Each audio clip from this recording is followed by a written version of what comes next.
नमस्कार. मी किशोर धारगळकर आणि आपण पाहतात धारगळकर मीडिया नेटवर्क. मित्रांनो, आज मी एका वेगळ्या विषयावरती बोलणार आहे. तसा त्या व्यक्तीचा राजकारणाशी संबंध होता आणि नव्हताही. मी आज बोलणार आहे प्रितीश नंदी यांच्याविषयी. प्रितीश नंदी ही व्यक्ती आजच्या पिढीला किती माहिती आहे मला माहिती नाही, पण एकेकाळी अगदी बाळासाहेब ठाकरे यांच्यापासून अनेकांचे प्रितीश नंदी हे लाडके संपादक होते. बाळासाहेबांनीच प्रितीश नंदींना राज्यसभेवरती पाठवलेलं आणि त्याचा उल्लेख अजूनही कधी कधी येतो त्या संदर्भामध्ये. पण एवढं निश्चित की त्यांचे बाळासाहेबांशी अत्यंत घनिष्ठ संबंध होते. इलिस्टेड विकलीचे जे संपादक झाले त्याच्यानंतर बाळासाहेबांच्या ते अगदी जवळ येत गेले. मला मित्रांनो त्यांच्याकडे पाठवलं ते अनुपम खेर यांनी, कारण मी अनुपम खेर यांच्या कंपनीचं काम पाहायचो, पब्लिक रिलेशनचं, आणि अनुपमला असं वाटलं की माझं काम चांगलं आहे म्हणून त्यांनी मला प्रितीश नंदीकडे रेकमेंड केलं. प्रितीश नंदी ही व्यक्ती फार टॅलेंटेड होता. हा माणूस संपादक, कवी, चांगला लेखक आणि भिडणारा कुठल्याही परिस्थितीला जाऊन. हे मी त्यांच्याबरोबर जी काही वर्ष मी त्यांच्या कंपनीकरता काम केलं तेव्हा ते मी अगदी जवळून पाहिलं आहे मी की हा माणूस म्हणजे एखाद्या व्यक्तीशी जर त्यांचा आर्ग्युमेंट होत असेल अगदी फोनवरती तर लगेचच हातपाय आपटून त्याला सांगायचे, are you ready to declare the war. म्हणजे अगदी अशी पराकोटीची भाषा, अत्यंत शीघ्रकोपी असं हे व्यक्तिमत्व. आणि त्यांच्या केबिनमध्ये जायला त्यावेळी भले भले लोक घाबरायचे, पण मला मात्र सूट होती. याचं कारण पब्लिक रिलेशन त्यांचं पाहायचो मी आणि अनेक मीडियाशी संबंधित गोष्टी असायच्या आणि मला एंट्री होती त्यांच्याकडे, त्यांच्या केबिनमध्ये अगदी सहज व्हायची. त्यांची एक आवड होती अशी की त्यांना कवर पेजवरती स्वतःची स्टोरी यावी अशी त्यांची खूप इच्छा होती. आणि मी त्यांचं PR चं काम करत असताना 9 मॅगझिनच्या कवरवरती मी त्यांना आणलं. आणि त्यांची एक आवड होती की ते कवर छापून आलं, बाजारात अंक आला की त्याच्या कॉपीज घेऊन मग ते त्याचं लॅमिनेट करायचे आणि समोरच्या आपल्या त्यांची केबिन वगैरे खूप दर्दी माणूस आणि इंटिरियर म्हणू नका तुम्ही, सगळ्या विषयामध्ये त्यांना गती. तर त्यांच्या केबिनमध्ये ते जिथे बसायचे त्याच्या समोरच्या सॉफ्ट बोर्डवरती ती सगळी लॅमिनेट केलेली फ्रंट पेजेस ते लावायचे आणि त्या चित्रांकडे कौतुकाने पाहायचा त्यांचा छंद होता. अगदी अवलिया माणूस. एकदा तुम्हाला सांगतो मित्रांनो काय झालं की आम्ही सिनेब्लीज हे सिनेमासिक इंग्लिशमधलं फार नावाजलेलं, आता मला वाटतं ते बंद झालं असेल, I don't know about it.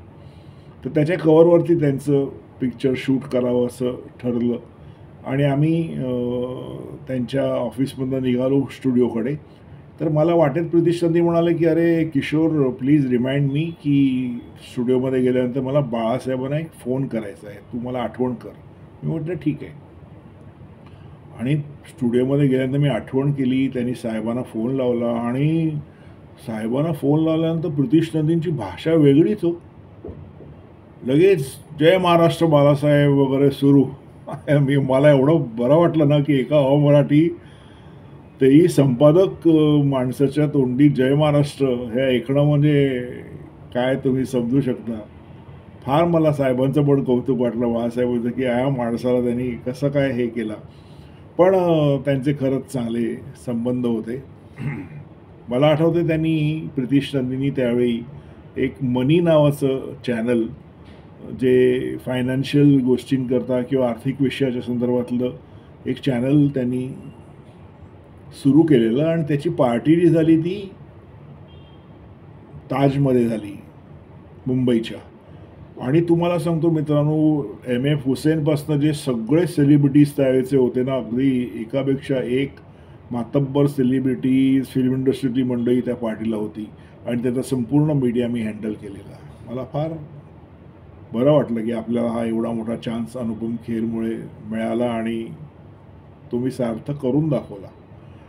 त्याच्यानंतर एक अशी घटना घडली मित्रांनो की मी त्यांच्यापासून दूर गेलो. त्यांनी एक जॉईंट व्हेंचर रतन टाटा यांच्याबरोबर सुरू केलं आणि मोठं ते व्हेंचर होतं. मला वाटतं ते मीडिया क्षेत्रातलंच असावं आणि त्यांनी मला त्याची बातमी सांगितली. ही बातमी सगळीकडे किशोर आली पाहिजे. माझं दुर्दैव त्या दिवशी इतकं वाईट होतं ना मित्रांनो की मुंबईहून जसा लोकसत्तेचा एक संध्याकाळचा पेपर होता सांज लोकसत्ता, तसंच एक जनसत्ता जो इंडियन एक्सप्रेसचा हिंदी पेपर आहे त्याचाही एक संध्याकाळचा पेपर निघायचा सांज जनसत्ता. मी बातमी सोडली आणि मला अपेक्षित होती की टाटा आणि नंदी एकत्र येतात म्हणजे बऱ्यापैकी कव्हरेज मिळणार आणि नंतर ते मिळालंच सुद्धा. पण त्या दिवशी असं झालं की तो जो कोणी मीडिया बघणारा पत्रकार होता त्याला अशी घाई झाली की आपण लवकरात लवकर ही बातमी दिली पाहिजे म्हणून त्यांनी अगदी 2 ओळीची बातमी दिली की प्रितीश नंदी आणि रतन टाटा यांनी काही जॉईंट व्हेंचर सुरू केलं आहे वगैरे टाईपची अशी अक्षरशः 2 ओळीची बातमी.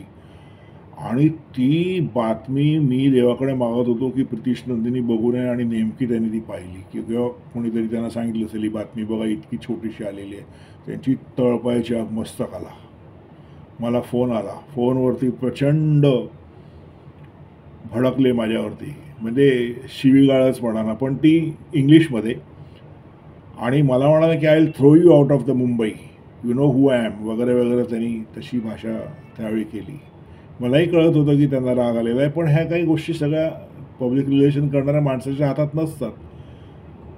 पण मलाही असं वाटलं की ह्यांनी अशा रीतीने मला माझी बाजू समजून न घेता माझ्यावरती अशी आग पकड करायला नको होती आणि अशा रीतीने मला धमकवायला नको होतं. अशा रीतीने मला जे काही ते टाकून बोलले ते बोलायला नको होतं आणि माझाही कुठेतरी इगो म्हणा थोडासा दुखावला गेला.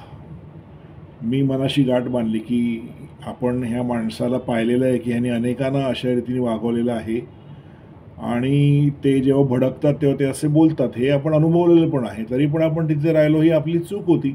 आता आपण ती सुधारूया म्हणून मी ठाम ठरवलं की मी ह्या माणसाकडे परत जाणार नाही. त्याच्यानंतर त्यांनी त्यांचे CEO त्यांचे इतर अधिकारी ह्यांना माझ्याशी कॉन्टॅक्ट करून परत येऊन भेट वगैरे सांगितलं पण मी नाही गेलो मित्रांनो. माझं मन दुखावलं खरं सांगतो तुम्हाला आणि मी नाही गेलो परत त्यांच्याकडे.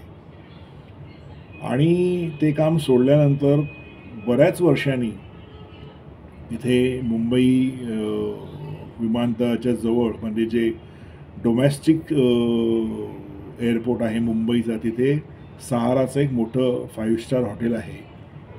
तिथे प्रदीप चंद्रा हा बॉम्बे टाइम्सचा फोटो एडिटर आमचा मित्र त्यांनी आमिर खानवरती एक पुस्तक केलेलं आणि त्या पुस्तकाचं जे प्रकाशन होणार होतं त्याचा प्रमुख पाहुणा म्हणून प्रितीश नंदी यांना त्यांनी बोलवलेलं. प्रितीशचे आणि प्रदीप चंद्राचे अगदी खूप चांगले संबंध होते आणि प्रदीपनी मलाही बोलवलं कारण प्रदीप माझाही चांगला मित्र. मी गेलो.